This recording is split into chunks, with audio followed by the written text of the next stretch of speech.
விக்ரம்-1 rocket சரியா 11:30 மணிக்கு ஏவப்படும்னு தகவல் வெளியான நிலையில் தற்பொழுது கொஞ்சம் தாமதமாகுது அப்படின்ற ஒரு முக்கிய செய்தியை பார்க்கிறோம். கூடுதல் விவரங்களோடு இணைகிறார் எமது செய்தியாளர் சதீஷ் முருகன். சதீஷ் முருகன், இந்த தாமதத்துக்கு என்ன காரணம், என்ன விளக்கம் கொடுக்கப்பட்டிருக்கு?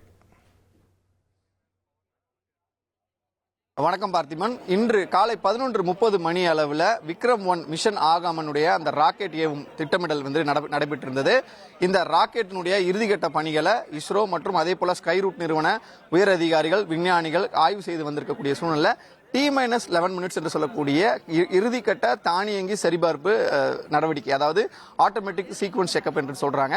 T-11க்கு அப்புறம் அனைத்து செயல்பாடுகளையும் கணினி, ஏற்கனவே ப்ரோக்ராம் செய்யப்பட்ட கணினி சரிபார்த்து வரக்கூடிய சூழல்ல அது முழுமையடைந்தால், அந்த 11 நிமிடங்களும் முழுமையடைந்தால்தான் ஆட்டோமேட்டிக்கா ராக்கெட் எந்தவித கட்டுப்பாடும் இல்லாம விண்ணில் ஏவப்படும். ஆனால் T-11 தொடங்கிய நிலையில T5, அதாவது 5 நிமிடம் இருக்கக்கூடிய நிலையில சரியா ஒரு 11:25 நிமிடங்கள்ல அந்த கம்ப்யூட்டர், அந்த கணினி என்பது முற்றிலுமாக ஃப்ரீஸ் ஆயிருக்கு, ஸ்டாப் ஆயிருக்கு அப்படின்னு சொல்லியிருக்காங்க. இந்த நிலையில அது என்ன பிரச்சனை, அது என்ன நடவடிக்கை எடுக்க வேண்டும் என்கிற அடிப்படையில் மறுபடியும் அந்த T-11 என்கிற அந்த நடவடிக்கையை தொடங்கி இருக்கிறார்கள். எனவே தற்பொழுது ஒரு 10 நிமிட தாமதத்திற்கு பிறகாக அந்த T-11 மீண்டும் தொடங்கப்பட்டிருக்கிறது.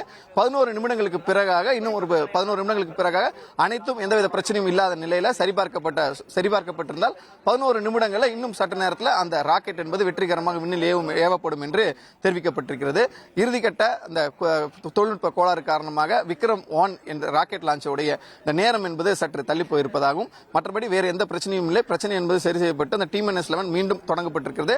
மீண்டும் அதில் எதுவும் பிரச்சனை வந்தால் மட்டுமே என்ன என்று அடுத்த கட்டமாக பார்க்க முடியும் என்று விஞ்ஞானிகள் தெரிவித்திருக்கக்கூடிய சூழலில் சற்று நேரத்திற்கு முன்பாக அந்த T-11 அந்த காலம் என்பது, அந்த டைமிங் ஸ்டார்ட் பண்ணியிருக்காங்க.